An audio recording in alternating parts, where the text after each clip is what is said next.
Hey, what is up, Irish Breakdown Nation? Welcome to a brand new week. It is Monday. I am Vince D'Addario. I am the football analyst here at irishbreakdown.com. That's not Brian Driscoll. That's Sean Davis, my guy. He's back in the house. Man, thanks for joining us again today, Sean. We're going to have some fun. Hey, it's my pleasure, as always, to come on and talk Notre Dame football with you guys. You guys are the best. Yeah, and we got to plug the Lucky Lefty podcast. That you guys been making a little bit of noise here the last few weeks. Malik giving his take on the quarterback situation and everything. I love it, man. Yeah, Malik is controversial. He's become controversial when it comes to that quarterback room, but he's been in it. He's actually been in that quarterback room, and he knows what it's like. So to have that perspective out there, we just really appreciate. We just really appreciate the support we receive from you guys. Absolutely. And Irish Breakdown, and even the fans that have come over and said, we love you guys. We love seeing you on Irish Breakdown as well.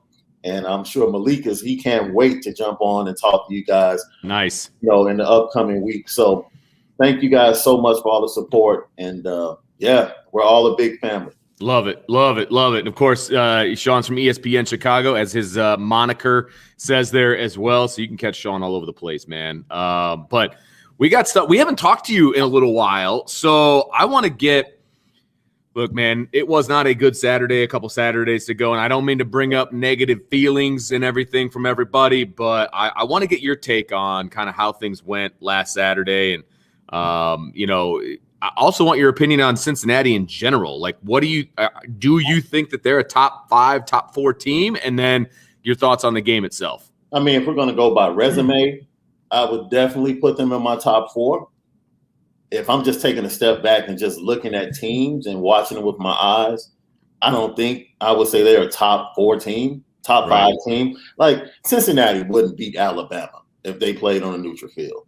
No they way. Wouldn't. But right now, I wouldn't put Alabama in my top 4. Right, because they got a loss. And they lost to an unranked team. So, so they would have to win out, beat Georgia, who I think is without doubt the number 1 team in the country to this point.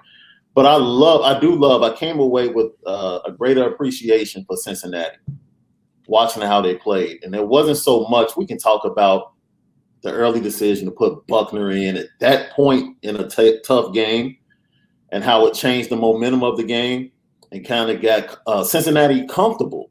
That's what I was concerned about. Like, as long as Cincinnati is uncomfortable, Notre Dame should be able to win this game. But once Cincinnati was able to be comfortable, get a cushion and a nice lead, even when the game got close, I still felt like at that point they had the confidence they needed to go ahead and finish it out. And they did that on that last drive in the fourth quarter.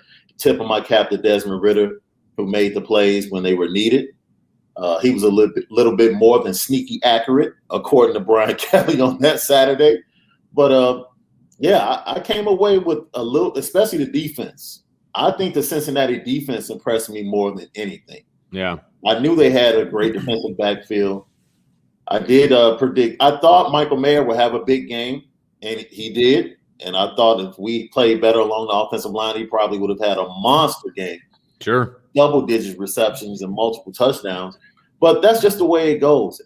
That's the type of game that's needed. And what I mean by that, Vince, is like you plug along. You know you have flaws, but you're able to find a way, right? And then in your mind, you're thinking that you're better than you really are, and you really need something to jar you to say, whoa, we really need to go back to the drawing board on some things. And I think that's what we saw in certain areas up in Blacksburg on Saturday night. I think we saw them say, hey, Cincinnati really showed us who we are. Like, we can talk a good game. We can talk about, hey, we won. We can say it's unfair to come to criticize this coach. It's unfair to criticize the offensive line. But at the end of the day, Cincinnati exposed the areas of concern. And there was no way that the program, Brian Kelly, or the coaches or the players could run and hide. They had to deal with it. And from what I saw in Blacksburg on Saturday night, I felt like they dealt with it. And now the arrow is pointing up. I really think, especially, when you look at the youngsters and the way they perform, I really think that the arrow is pointing up for this program And the schedule is looking. USC is awful. They are so bad. Florida is so bad. Oh man! And having a bye week going into that game, and then North Carolina and Virginia, every game is very winnable. And Notre Dame should really win double digits. Yeah, the rest of the schedule. So we're just looking for the team and the program to get better, right? Yep. And I think that there's some things that they can touch on in the offs or in the during the bye week. Mm-hmm. Some things you can do to get better for sure. Obviously, been real great not to have to talk about the quarterback position, but that's going to be a topic of conversation here. I know Brian and I are going to do a show on the quarterbacks here at some point this week, so stay tuned for that. But they've got some things to get ironed out, and I think as far as the quarterback is concerned, I mean, I think people just have to understand that there's probably going to be a multi-quarterback situation at Notre Dame for the rest of the year. What that looks like, I think they kind of have to get some things figured out this week and have a plan for what that looks like. Yeah. But, all three quarterbacks have their flaws. All three have the ability to spark this offense. And, so we'll see what happens there. But you're right. I think this team, it was a little bit of a gut check moment after that Cincinnati game. And I thought overall we saw some leadership that we kind of questioned last week. Absolutely. I think we saw it from the coaches. I think we saw it from the players. There's plenty of things to clean up. Don't get me wrong. But they played with a fire that I hadn't seen really yet, especially along the offensive line. I thought those guys battled hard. I thought they played really, really hard. Yeah. And it showed. Now, there's still plenty of technical stuff to clean up. They are not a good offensive line yet. And, they're a ways away from that yet. But they played hard, man. And that's the hardest that I've seen them play all season. I think they played hard because you and Brian, both you guys, and you right now, you're still coaching. Brian coached previously. When you're a coach, you want players to do what you expect them to do. And at some point, you have to realize as a coach, like, I have to stop asking them to do things that they can't do. Absolutely. And maybe that's what we saw against Virginia Tech with the offensive line. It was like, you know what? Cincinnati showed us what we can't do. Like, we're not able to do the things that are our strengths or have been our strengths in the running game. So let's go ahead and change some things and focus on what we can be successful at. Let's get these youngsters in here. We never thought we would see Joe Alt this early in this season. Facts. And Kristofik, that clipping call on him late in the game was horrible. It was I agree. Horrible. He tripped and hit the guy's ankles. Like it was not a clip. It just it was an unathletic trip. I mean, he fell over. Right? I mean, yeah. None of us look good when we face plant, and that's what happened. And it wasn't a clip at all. I get because the official that called it was the umpire, so he was back by the linebackers, so he was kind of covered up, and it looked like, he kind of went into his back. But from the other view, I mean, he didn't even touch him. It's just a bad call. Bad call. And that game, understand, blessings come in different packages. And that Virginia Tech game being on the schedule right after Cincinnati was like the perfect package that Notre Dame needed. Not just for the team, for the program.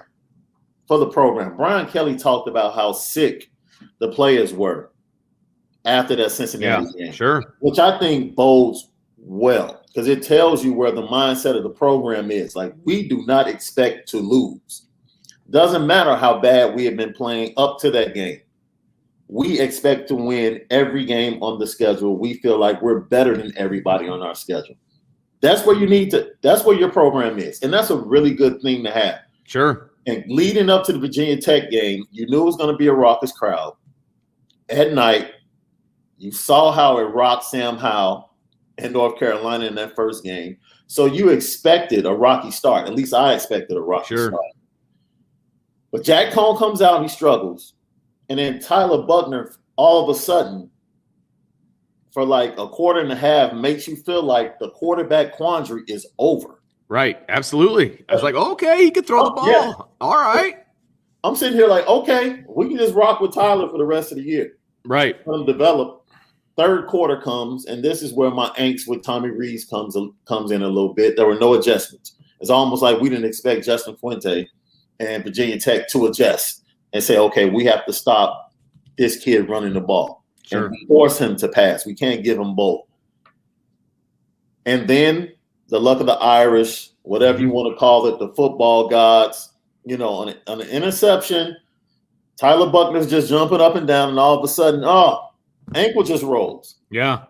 And the player we needed at quarterback in that position at that time with the most poise in the quarterback room was the guy that went back out there. And it couldn't have worked out any more perfect for Notre Dame, the way that game played out. I know. So, that is what they actually needed after that Cincinnati game. Like, that's the prescription you needed for the sickness of the disappointment that they had after Cincinnati. And like I said before, we saw a lot of things that you should. I am so excited to see Kevin Austin rebound. Now, that's one good thing I can say about the kid. When he has a bad game, that next game, more than likely, he's going to show up. Yeah. Yeah. We just can't keep going like this. Now obviously. we're just looking for the consistency. Yes, We're looking absolutely. for the consistency and stop allowing people to mentally take you out of your game. Right. And get you frustrated. That 2-point conversion snag was. There was a picture on social media after the fact, and I want to say I saw it on Sunday, and it was from the South Bend Tribune. Yeah. And after he caught it, he came down. One of the defenders from Virginia Tech, as he was coming down, grabbed his helmet here and yanked his head back. Yeah. And he still held on to the ball. I thought that play was amazing. Just the catch. I mean, it looked like, the 49ers versus the Cowboys, right? And it looked like that. And the catch was, I had no idea that he about got his head ripped off at the same time. I mean, it just adds to the level of respect on that play. It's unbelievable. Unbelievable. And kudos to Jack Cohn, who has cement in his feet, but found a way to buy time. Found a way to buy time on that play and give his receiver a chance to go up and make a catch. Absolutely amazing. And I saw you, on the post-game show talking about, hey, George Tackett can actually catch the ball if you throw it to him. Guess what? One target, one catch. Right. If he's on the field, you can look at him too. Right. Yeah. Right. It's crazy. Crazy. Oh, man. So, obviously, we're talking about a win, which is good, especially going into the bye week. We can all kind of, take a breath. If Notre Dame loses, I don't know if they're just blowing up the campus or, what happens at that point. But, everybody can kind of take a step back and be okay. So, but guess what? There were other games going on Saturday. Well, really all weekend for that matter. The aforementioned Cincinnati, right? Cincinnati goes out on Friday when they pretty much have the entire thing to themselves, except for Arizona and Stanford. But Cincinnati goes out and puts a thumping on Temple, 52-3. Look, they did what they're supposed to do against a team like Temple. And, their schedule, Cincinnati's schedule, this is what they're supposed to do for the rest of the way. I mean, they've got UCF, Navy, Tulane, Tulsa, USF, SMU, and Eastern Carolina. I would be shocked if there was a loss in there anywhere, right? I mean, we'll see. There's a chance, I suppose, but not a good one. No, it's really not a good chance. I think they're head and shoulders above everybody else in that conference, and I think they'll show that. I think their big game, their Super Bowl, was a week ago in South Bend. They got it done. Tip of the cap to them. Sure. They'll probably get into the college football playoff as a non-Power 5, and I don't think anybody will have any debate if they make it.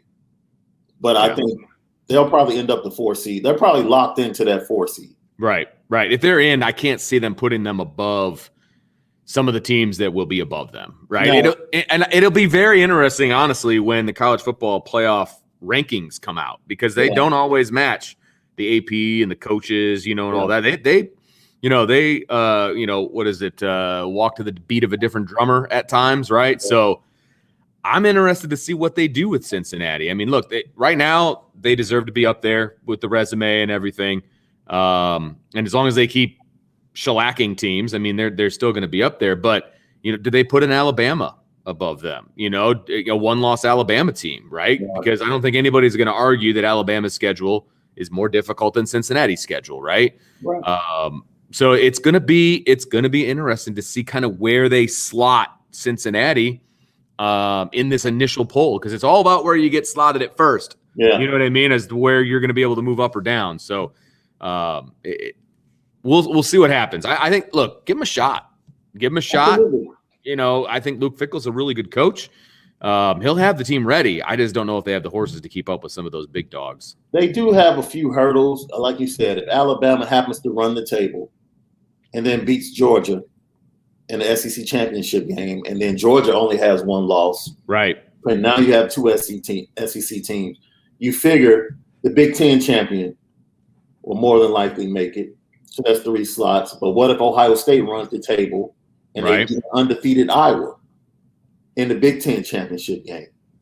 Then what do you do? And you got Oklahoma. Right. And you have Oklahoma. And BYU is playing well. They're off the radar, but do you equate them with Cincinnati in a sense? So they have a few more hurdles, but I think they have the inside track on the number 4 seed in the college football playoffs. Yeah, you're right. It is going to be very interesting. If obviously Georgia's in the driver's seat. If they can knock off Alabama, then Alabama has 2 losses. Then they're out. I mean, I don't know that you know what I mean. I don't know that you can make a case, even though their schedule is going to be 1,000 times more difficult than Cincinnati's. I just don't think that you can put a 2-loss team above Cincinnati. I don't know that I see that happening. You know what I mean? Yeah, I agree. Yeah. So it's going to be interesting. So let's start right there.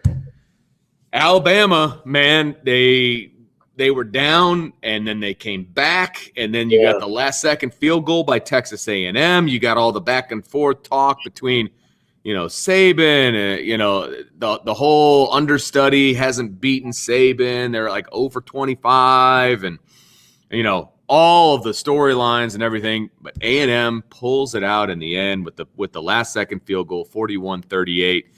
What are your thoughts on that game? First of all, the Texas A&M defense finally lived up to its preseason billing. Right. Because they gave the Alabama offense the flux for about 2.5 quarters. Right. It really did. And then Alabama got things going. And then that big kickoff return gave Texas A&M another 14-point lead, some more cushion. You know what I came away thinking about? How good was the Ohio State wide receiver room 2 years ago? Right. When the guy that leaves Ohio State goes to Alabama is automatically the best receiver on that team. Like, you had Jameson Williams, Chris Olave, and Garrett Wilson at the same time, and he couldn't get on the field at Ohio State, so he goes to Alabama. I was like, oh, that's just amazing. But Alabama, we've seen these cracks, right? We saw the cracks against Florida. They're not as physical. Right. They lack something that Texas A&M took advantage of with Aeneas Williams over and over again, especially late in that game, is that they don't have the depth in the defensive backfield that they usually have, and that's Nick Saban's specialty. That's what he teaches. He teaches the defensive backs. Right. When they went to the nickel, they had a safety cover in the slot. So I don't know if it was because of injury or he just doesn't trust some of the young guys, but Alabama not having that depth and skilled players at the defensive back position, especially in their nickel, that was something I never expected. And Texas A&M went at it and exposed it, especially in the fourth quarter, over and over and over again. So, this is not the same physical Alabama team that Yeah, no, I agree. I mean, they looked unbeatable because of their offense, I think, going up into this game. And it was the defense that was like, I mean, look, they're really good, but there's holes, just like you said. And I think that was the biggest thing that people were, I don't want to say overlooking but the offense, covered up a lot of deficiencies, I would say. I think that's the best way to put it. Yeah, Vince, is it possible, because Nick Saban was lauded and has been lauded for making a transition from being the power team, the physical team that runs the ball 40 times a game, 50 times a game, to open it up, going and getting these 5-star quarterbacks, Jalen Hurts, Tua, right, Bryce Young, and everybody's lauding him how he's opened up and changed. He had great play callers like Lane Kiffin, and got Sark, who's now at Texas, and allowed them to do their thing and run his offense.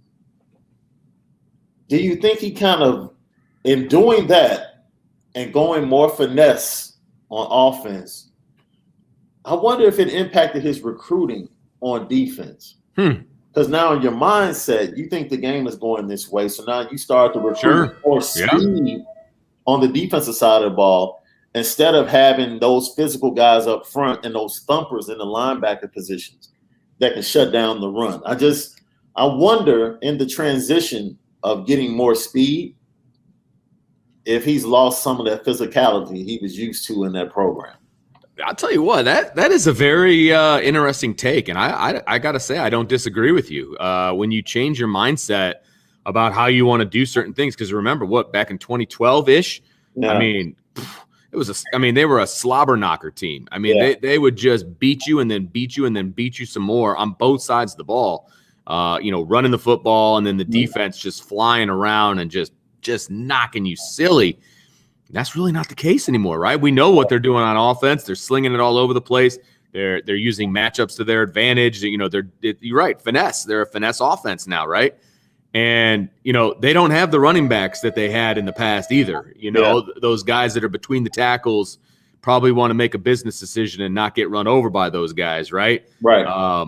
That's not the case anymore either. So it's a really interesting take, man. That's why we bring you on here, man. I've had to think about it because I know his defensive mind. If he knows offenses are going more spread and more pass, the defensive genius he is saying, I have to get more guys on my defense to be able to defend and stop these offenses.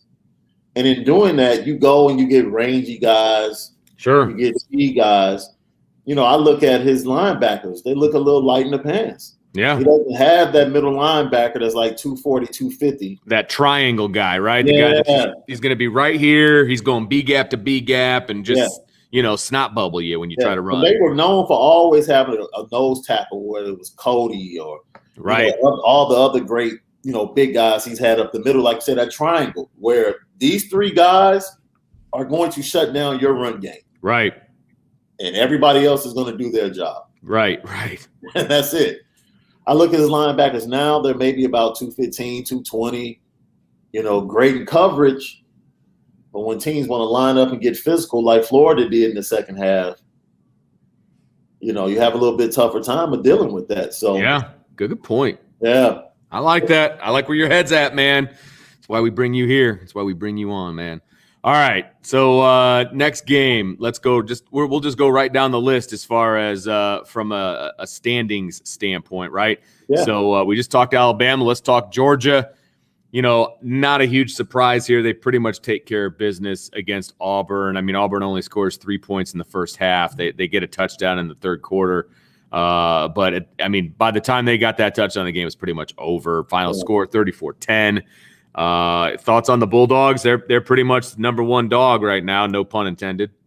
Look, when we did this in our predictions, I think I typed out 3 sentences.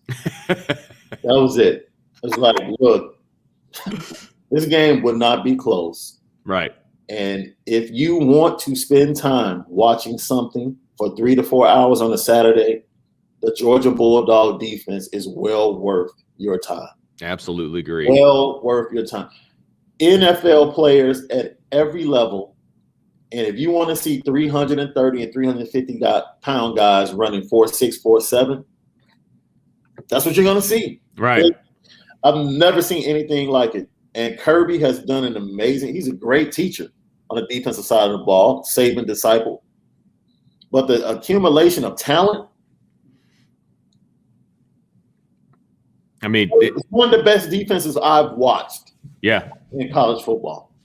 Just flat out. One of the best defenses I've ever watched in college football. And I don't have a problem. I can only watch them for and a half because the game gets boring. Yeah. Right. Of dominant because of dominance. Yeah. Absolutely. I'm amazed for a half. And then I'm like, okay, I can turn because I know how this is going to turn out. But right. Yeah, they are really I think Kirby Smart finally, if he does not play it safe, that's been the problem. Yeah, absolutely. It has not been he's had teams that could beat Nick Saban in Alabama. When they lost in the national championship, they were the better team. If he doesn't play safe and he's aggressive, they are better than Alabama. They are the more physical team. They have weapons on offense. They have a better running game, and they have a better defense. And if he can't beat Nick Saban this year, Vince, it's never going to happen. It's never going to happen. Right. Look, a healthy JT Daniels, I think, is the difference maker. I really do because you're right. They can pound it, and there's certain things you can do to take away the run. But a healthy JT Daniels gives you that extra dimension offensively for Georgia. Yeah. And look, Stetson Bennett is he's a great story. I mean, he threw for 231 yards and 2 touchdowns in the Auburn game. He's a good little player. Don't get me wrong, but he's not JT Daniels, right? I mean, JT Daniels is a different cat. And you pair him up with this Georgia defense. I mean, look, they gave up 46 yards rushing to Auburn, 1.6 yards a rush. Yeah. I mean, talk about shutting it down. I mean, are you kidding me? They didn't get 50 yards on the ground. So that's 2 straight weeks. 2 teams that are known for running the ball and being physical have come up against that defense and woefully underperformed. Right. With their rushing attack. Yep. That's Arkansas and Auburn. So they made Arkansas look pedestrian. Very much so. You saw what Arkansas went and did offensively, even though they lost. They were able to put up numbers. They put up 51 points against Ole Miss. Absolutely. And you're saying to yourself, is this the same offense? Right. That took the field in between the hedges? Yeah. It's the same offense. Don't be fooled. The Georgia Bulldog defense is just that good. Exactly. Let's go Big Ten here, Sean. Penn State, Iowa, I didn't really know what to make of this game because you got 2 offenses that aren't real good. Yeah. It actually scored more than I thought it would, to be honest with you. I didn't see both teams getting into the 20s. But Iowa, look, they put the points together when they needed to, 10 fourth quarter points, and they win by 3. Explain it to me because I don't understand how the drop-off. Look, Sean Clifford is not exactly the greatest quarterback. Agreed. But for the drop-off in the quarterback room up there at Penn State to be that bad when he goes out of the game, I'm like, James Franklin, what are you doing? Right. You sleep at the wheel. Like, all you have to do was have a serviceable quarterback. Look, if Sean Clifford doesn't get hurt, Penn State wins the game. I agree. All we heard about was how great the defensive backfield for Iowa was. Their wide receivers, Penn State's wide receivers, were running open all game long. They had opportunities even when Sean Clifford went out. And there was nothing they could do in the passing game. Right. They just couldn't get the job done. And the defense played their hearts out. They just gave it up at the end. And I feel bad. I feel bad for that team because they went to Phoenix Stadium and they gave you an effort that you needed to pull an upset in a top 5 matchup. Unfortunately. And then, I looked at it's not my body. Right? I never played the quarterback position. Sure. But when I saw Sean Clifford get hit, I'm like, okay, that looks like a normal fall. Right. The quarterback gets hit after he throws the ball. And for him not to return, I was just kind of like, man, I'm thinking like if I'm the quarterback and I know how big this game is, you would have to carry me from the huddle to the line, like Byron Leftwich, his offensive lineman carrying him down the field. Yeah, like right. That would be my mindset if I was Sean Clifford. Like, I'm not coming out of this game. Right. Like, I'm lying. Maybe it was a concussion, whatever it was. I'm gonna find a way to tell the doctors, like, you're not taking me off the field today. Right. Not today. I have to lead my guys. And unfortunately, he wasn't able to come back. And as much as they tried to hold on to that 17-3 lead, Iowa just wore them down. Field position. I can't tell you how important special teams is in a college football game, because the Iowa punter, over and over and over again, when Iowa would struggle offensively, pinned the Nittany Lions inside their 20 over and over again. And it kept giving a short field to Iowa until eventually they were able to take advantage of it. So great game, though. Great. You want to talk about a Midwest snobber knocker, physical. Yeah.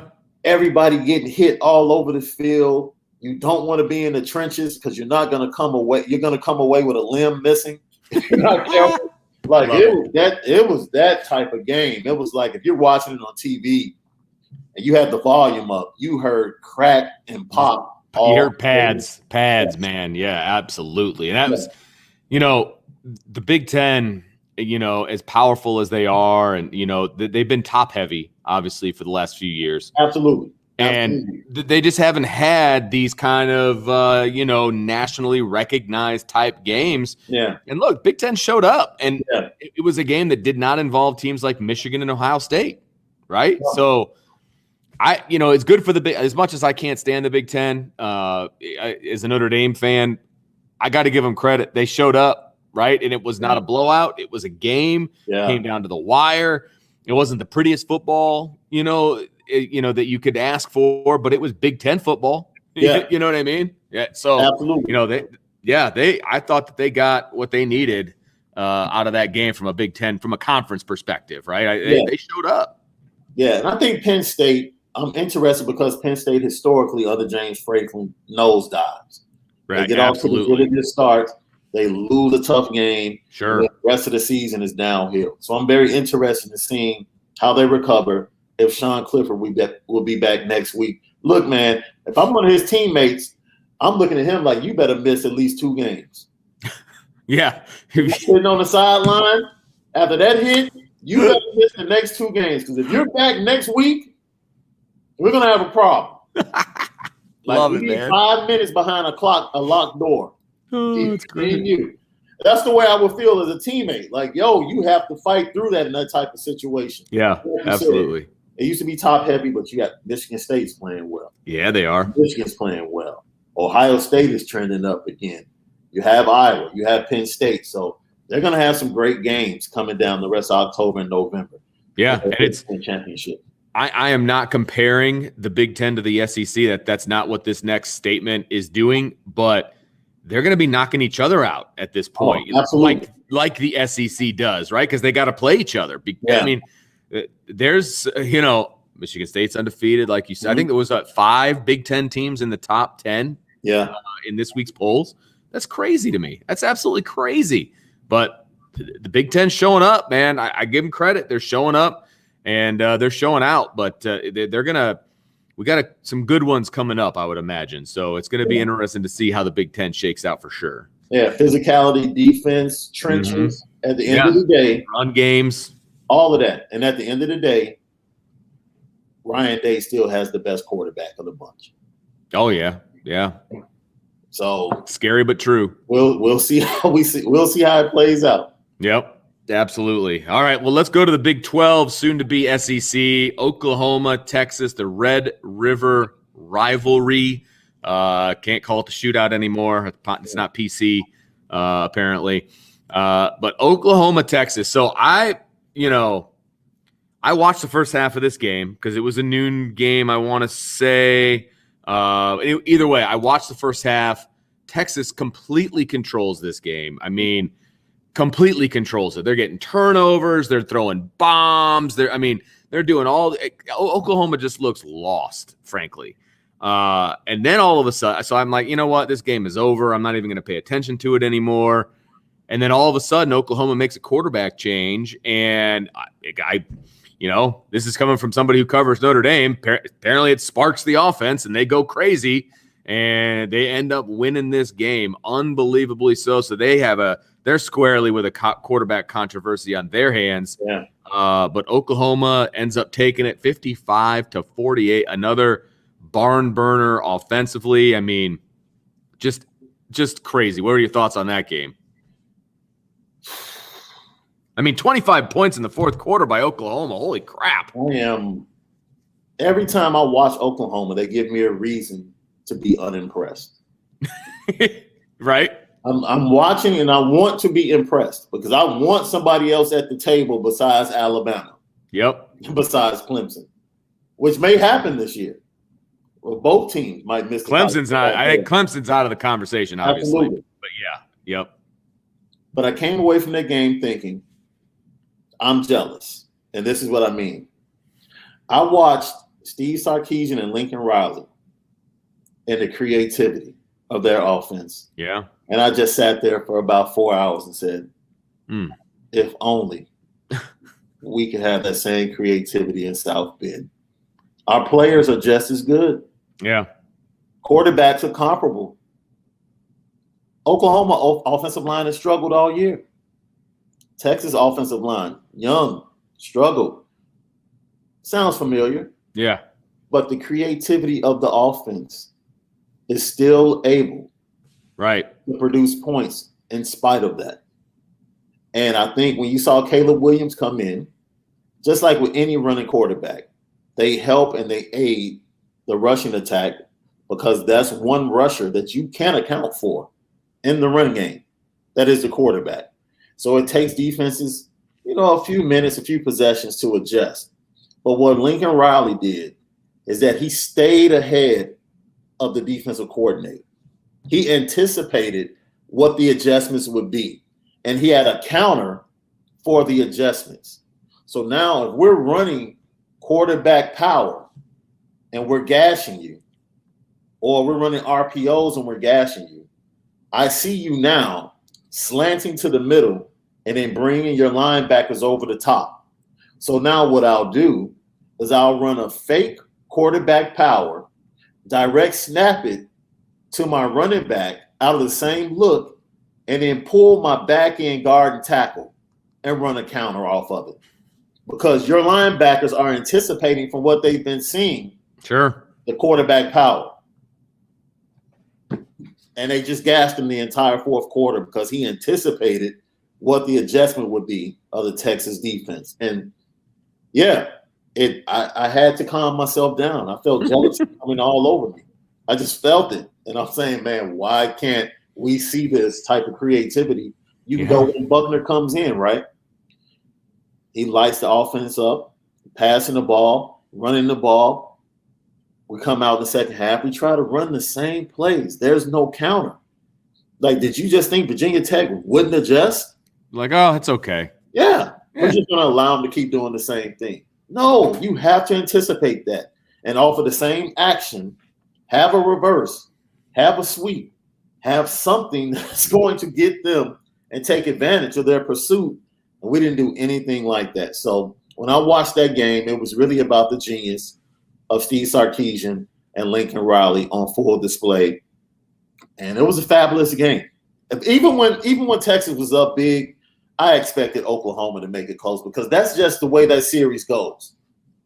Like one team jumps out, the momentum shifts.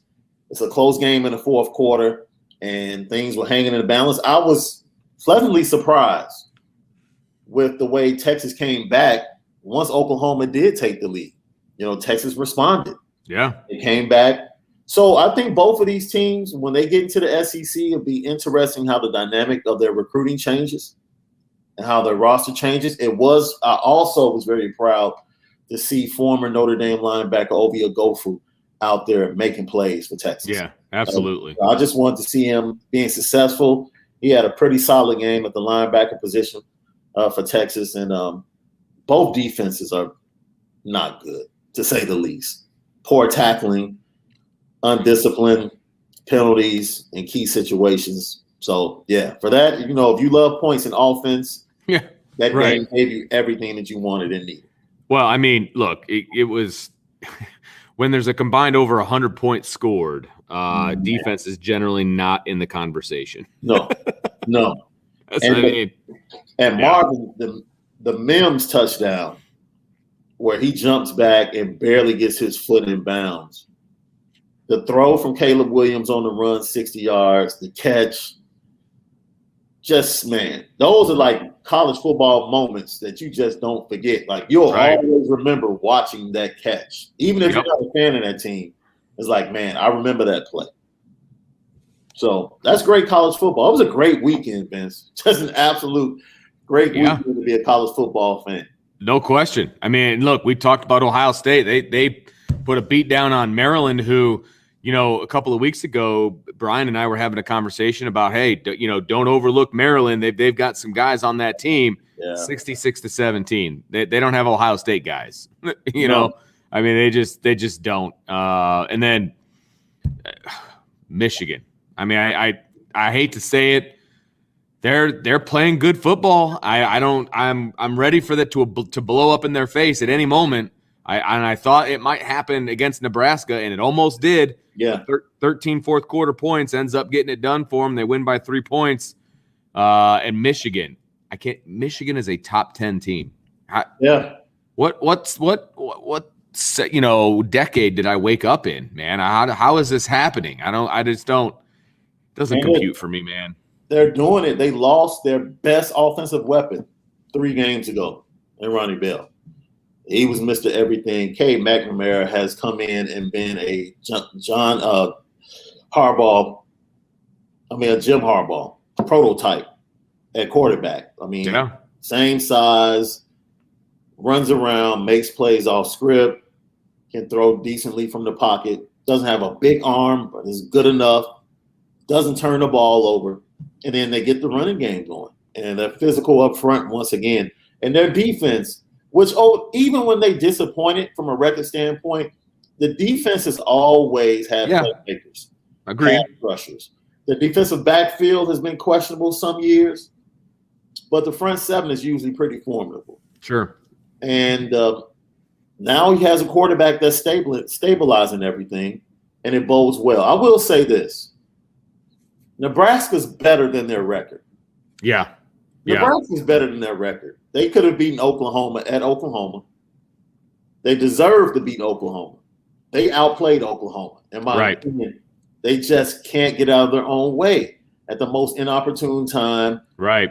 They're inside the 10, here's a penalty. Or here's a turnover. And they did that multiple times against Oklahoma. They did it multiple times against Michigan.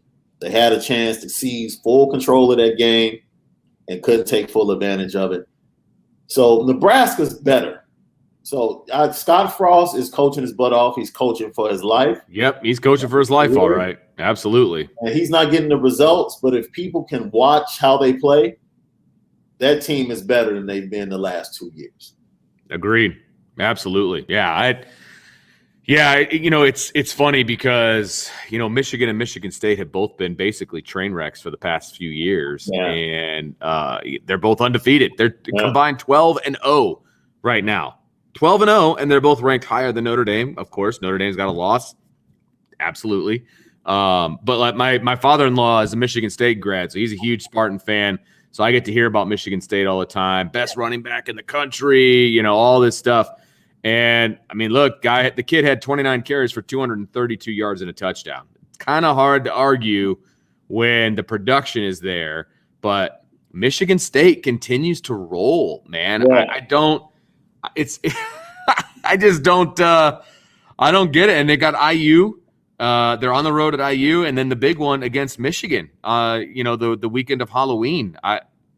And they're going to be coming off of a bye week, so that's going to be a huge game. Michigan State, Michigan, and it's in East Lansing. Yeah, they're all about the run historically at Michigan State, and Kenny Walker's been great, but Jalen Naylor, 63-yard touchdown, then 65. It's like you have 3 big plays like that from your receiver. So they're very balanced. but they're more explosive than he used to from a Spartan offense. Crazy. They're more explosive. And that game of Michigan and Michigan State, I just like the fact that we're going to have rivalry games that are very competitive. Yeah. That means a lot in the college football season. Yeah, of course, everything is about the college football playoff, finding the national champion, the bowls. But the pageantry and the feeling of college football is competitive games in rivalry games. Like Michigan State is going to mean something. It's going to be huge. Look, Michigan has Northwestern in a couple weeks because they got their bye week coming up this week. And then obviously I said Michigan State has IU. I think they're both going to be 7-0. Yeah. It's going to be a top 10 showdown. Absolutely. Mind blowing because we haven't seen that out of that rivalry in a long time. No. At the end of the season, Michigan, Ohio State is going to mean something. Yes. Something's going to be on the line. And that's great. I think Iowa, Wisconsin, even though Wisconsin is not as good from a record standpoint, that's going to be a tough game for Iowa. And that's their rival. Right. So college football is in a great place, and I'm ready for this race to the end. Yeah. This sprint is going to be fantastic. Absolutely. No question. No question. All right. I'm going to ask you, are there any other games that you want to talk about? We kind of hit the big ones. Obviously there's more games in the top 25. BYU losing, I think, is big. They lost to Boise State. Yeah. And it was a home game for BYU as well. And that was yikes. That hurt them. I believe they tumbled in the standings. Let's see here. Let's check out the old AP rankings here. Yeah, they tumbled down to 19th. They dropped 9 spots. I didn't know they dropped that far. Yeah, they dropped down 9 spots in this week's poll, which is okay. Woo, yikes! And then they dropped 10 spots in the coaches poll. So the media has a little bit more respect for BYU than the coaches. Yeah, I forgot they took the L, so that's one less hurdle for Cincinnati going back to our earlier conversation. Yeah. I mean, look, Cincinnati. Coastal Carolina, they're undefeated. They're 6-0. So, I mean, they would be the other Power 5 or the non-Power 5, but they're sitting at 15. Yeah. So that's going to be a tough haul to get them up, where it's going to count. And I shouldn't say where it's going to count, but where they're going to have a chance to, get an invitation to the dance, as they say. So Cincinnati's clearly got the inside track. I mean, they're sitting at number 3. Right now, Georgia, Iowa, Cincinnati, Oklahoma are your top 4. Yeah. Alabama sitting on the outside looking in at 5. So it's going to be, like I said, it's going to be interesting to see where those first college football playoff poll comes in. Let's see. I want to see if it has it. I don't remember when it comes out. Do you know off the top of your head when the college football playoff poll comes out? I know ESPN's usually drops at around 3:00. That's all right. I know. I think it comes out in October. So hopefully. I'm sorry, I didn't hear you correctly. Yeah, the college football playoff. The first college football playoff rankings come out, I believe, week after week 7. Okay. So it's like 4 weeks. It's either week 8. I think it's after week 7, and then you get 4 weeks of the rankings. Gotcha. Yeah. Okay, that would make sense. Okay, cool. So we're looking at about a week away from the CFP rankings to come out. So yeah, it's going to be interesting to see how they slot Cincinnati, what they think about their resume and how that works. We got a few minutes left. Go ahead. Do you think this is interesting? Yeah. I actually thought that Notre Dame would be a trap game for Virginia Tech. Of course, everybody gives Notre Dame their best effort. Of course. But the goal for Virginia Tech is to win the ACC, and that's still alive. Yeah. Because they play Pittsburgh. Pittsburgh comes to Blacksburg next week. And that game is far more important to the goals of Virginia Tech. Virginia Tech wasn't going to – they already lost to West Virginia. They weren't going to be in the college football playoffs. So there was no national landscape goal for them. But their goal of winning the ACC is very much still alive. And I propose that, Pittsburgh is more important than Notre Dame. Even though the name is bigger, sure, the Pittsburgh game for Virginia Tech is much more. And I was like, Notre Dame might actually be a trap game for Virginia Tech, because in their mind they know even if we lose this, what we want to get done is still attainable.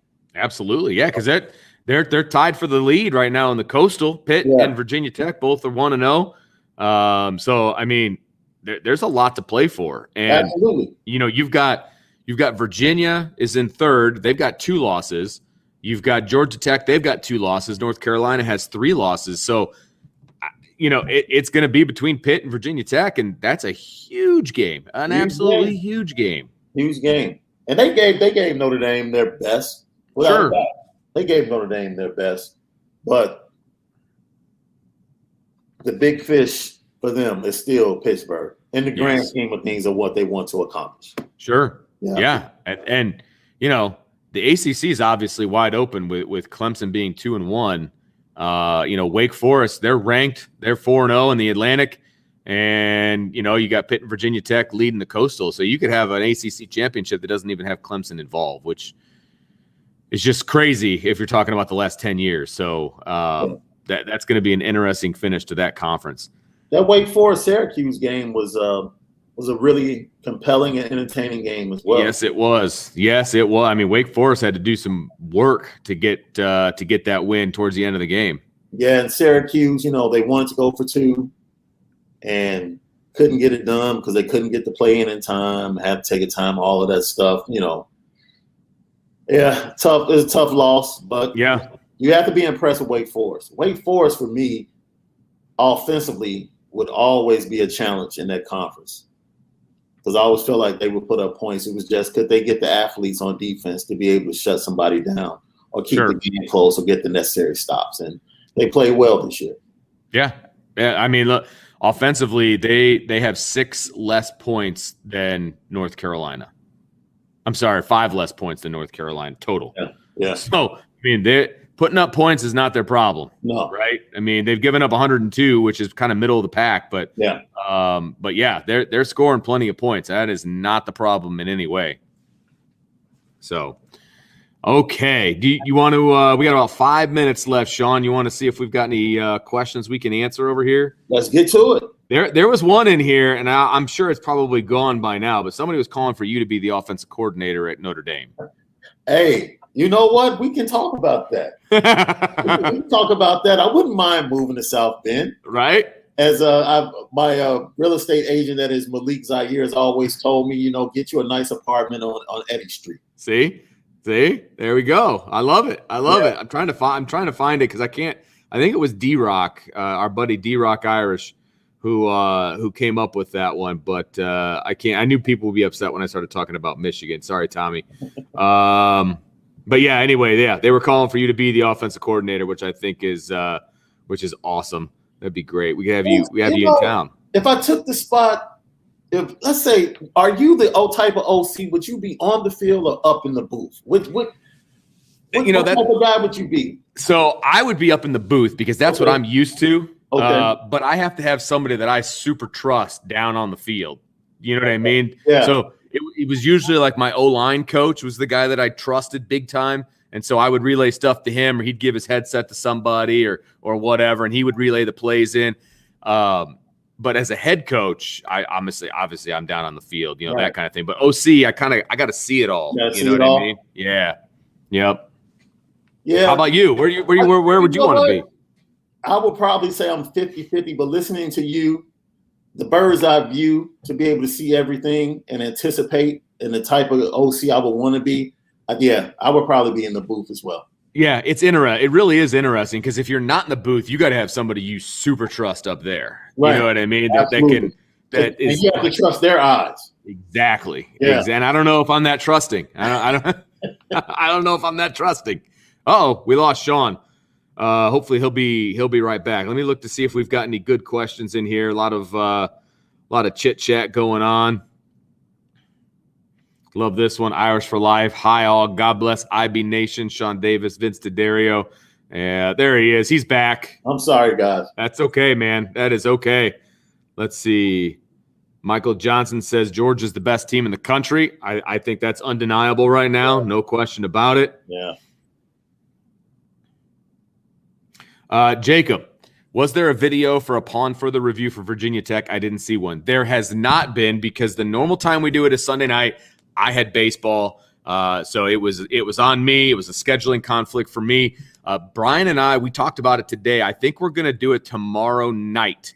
So I think tomorrow around 8 o'clock would be my guess. That's usually when we do it at night. We're going to do our upon further review, because we got to do that. That's our thing. So Tuesday night, 8 o'clock, I think is when we're going to do it. If it changes, we'll let you know.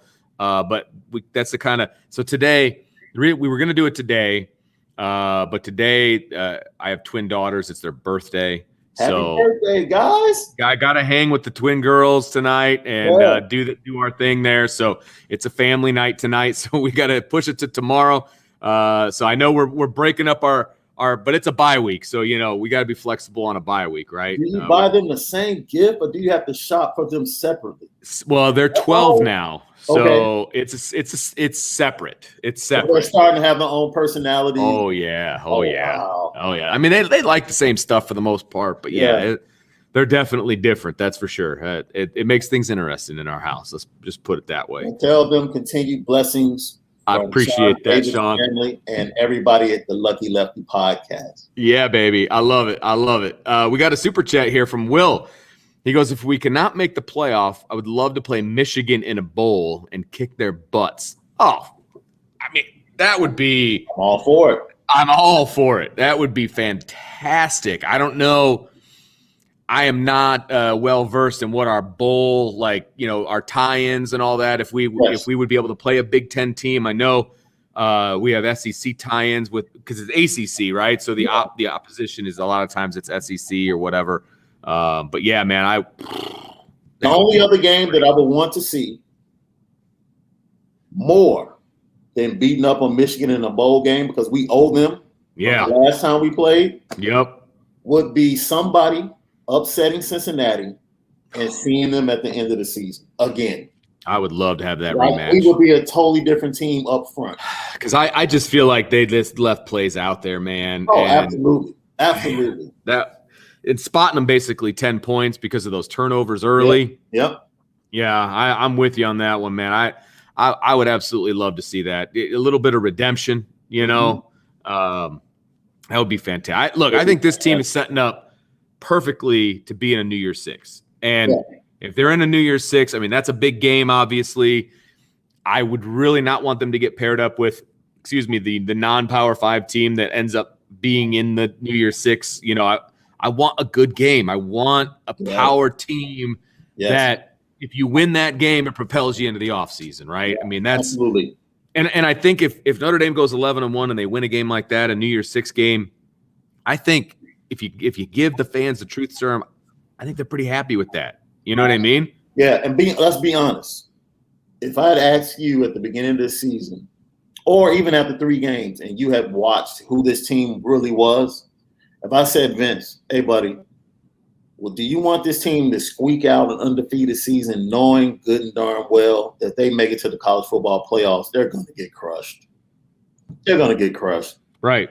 Or would you rather see them win 10, 11 games, get better, and be a much better team at the end of the season and beat a really good team in the bowl game and go into next season with the expectations that, yes, now we can win a national championship?